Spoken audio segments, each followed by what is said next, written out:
Just when you thought the Force couldn't awaken anymore, it's back in theaters with Rogue One, a Star Wars story. We had the review of the new Star Wars spin-off movie right here.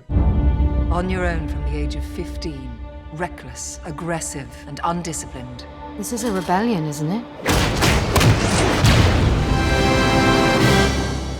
I'm Dan Merle. And I'm Roth Cordette. And we are here with your review for Rogue One, a Star Wars story. Roth, it seems like the Force was just with us, and we're back at it again. I'm right back awake right now with the Force. Although this is a very different film than a traditional Star Wars movie, and certainly than The Force Awakens. It is, and we should say before we start, if you want to go in completely cold, just watch the beginning of this review. We'll give you our overall impressions. We're not going to put any spoilers in it, but if you want to go in completely cold, yeah, I think it's safe to say, Roth, I enjoyed this film. I enjoyed this film quite a bit. We'll leave it at that if you want to go in without any information at all and then come back once you've seen it. Again, no spoilers here, but we will be doing a spoiler-filled review that will go up after the movie is opened.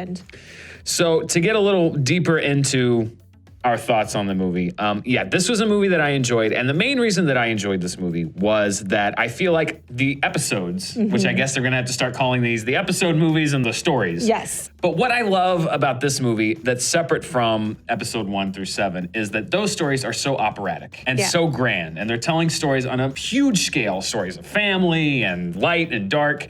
I always got the feeling that the Empire and the Rebellion were something, you knew that Darth Vader was part of the Empire and you knew that Princess Leia was part of the Rebellion, but that was kind of where it stopped. Now, if you don't know, this movie, Rogue One, takes place literally just before episode 4, A New Hope starts. So this is the story about retrieving the Death Star plans. This is the first time I really feel like I got a feel of how the Empire worked as an organization. Yeah. And it's not in a boring way. This isn't in sort of a trade negotiations. No, this is not. The blockade is perfectly legal. We're not in episode 1 territory here. It's not getting into sort of the minutia of the Empire, but it is getting into the idea that there's a bureaucracy in the Empire. It is getting into the idea that, of course, the Empire is still the villain of the piece. Yes. But there are people that legitimately really believe that this is the right way to organize the galaxy and that it's best for everyone. And it grounds the rebellion in the sense of these aren't just black and white good guys. They are people that are fighting for something that they really believe in, but sometimes have to do terrible things. Really terrible things. I mean, there's a point in the movie where one character is faced with the consequences of a choice that they made for the rebellion, for the good guys, and is told, like, well, then you're no better than a stormtrooper. Yeah. And that's what I like, is this is not black and white. This is not good and evil. You get into a bit of those intricacies, the complexities of war. And that's the other thing, is this is the first time I ever felt like I saw a war in a Star Wars movie. This is not the shiny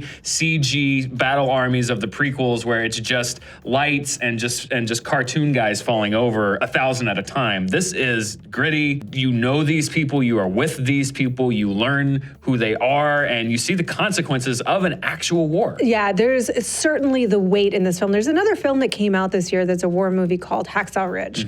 And Hacksaw Ridge, those battle sequences, they absolutely demonstrate the hell of war. You go, let us never do this again. Now, this movie doesn't go quite that far. This is still a PG-13 Disney movie. Yes. So it's not that, but it is, for a Star Wars movie, the closest to that we have gotten so far. The grittiness of it, to me, was very surprising, and some of the choices that they made, because it becomes, though again, it's still PG-13, it doesn't sort of cross that line into an R-rated movie, but it becomes far more adult in a number of ways with some big choices than any of the other films, and I am fascinated to see how the audience is going to react to that. I mean, I was on record leading up to this movie numerous times being very skeptical of this movie, because on its face, we know, you look at it and you say, like, well, I know how it ends. Right. You know that episode 4 is about blowing up the Death Star. You know that they get the plans to the Death Star. Everyone knows about the thermal exhaust port. And so for me, looking at this movie, what I was worried about would be that this would be all nostalgia, and that there would be no stakes, that I would not be invested as a viewer because I know how the story ends. And what they did very strongly was all of the new material in this movie, all of the new characters, the new cast, stellar acting across the board, I think, from everybody involved. And I think anytime you dealt with the new material, they dealt with it with such a freshness and an urgency. And they gave it stakes, emotional stakes, life and death stakes, that it wasn't what I was afraid of, which was just this whole thing of just like, we're just gonna have this glossy sheen of nostalgia over everything and not really get into the nitty gritty of it. And they did. And that's what saved this movie for me from being just an exercise in nostalgia. Yeah, I think that they were able to have you intimately connect with the Death Star and what was going on with the Death Star in a way that actually was kind of elegant and could have felt clunky in lesser hands. Absolutely, the cast is phenomenal. Yeah. Some of the performances in this movie, I was blown away by, legitimately. It's from some of the smaller characters that we'll get into in our spoiler review. Don't want to give it away here, but there's some real standouts here. Diego Luna and Alan Tudyk in particular, I think people are going to be talking quite a bit about. And for very different reasons. For very different reasons. Felicity Jones, great as Jyn Erso, and really leads the movie very strongly. Diego Luna, for me, really did a great job making his character stand out, the conflict of that character. So many layers that he brought to that. And that is a character that, again, in lesser hands would not have had layers. I respect, the creative team behind this movie for doing that. Now, the flip side of that, when I bring up nostalgia, is that this is not a movie that completely shies away from playing the nostalgia card. It doesn't. And that is where I think it falls wrong a few times. I think that there are some returning characters, you've seen some of them already in the trailers, some of them you haven't seen, that they go back to that well a few times too many. Any time that it went back to the well of, remember this? Here's this person here's this thing it felt false to me because it didn't feel as organic as everything else did. I think that there were some Easter eggs in there that, unless you're very familiar with the material, you wouldn't even notice. And that's good, right? Because the story would just keep moving for you. There were other things that they had to have in there in terms of the timing of these events and certain things that we know about how these events unfold.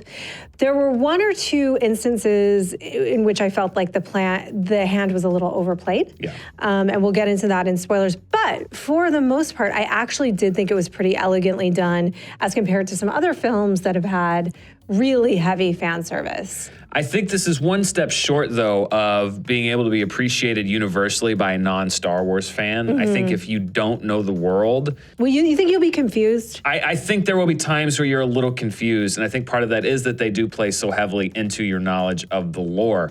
People that know every entry in the Wikipedia and can name every back character and every backstory, there are characters in this movie that they are going to jump, and I saw it jump and laugh and squeal, but I think that comes at the cost of somebody who's maybe not as steeped in that lore, or maybe somebody who wants to see a departure from it, being alienated a little bit from this movie. Again, it's not to a distracting degree all the time, and it doesn't sink the movie because the new stuff is so strong.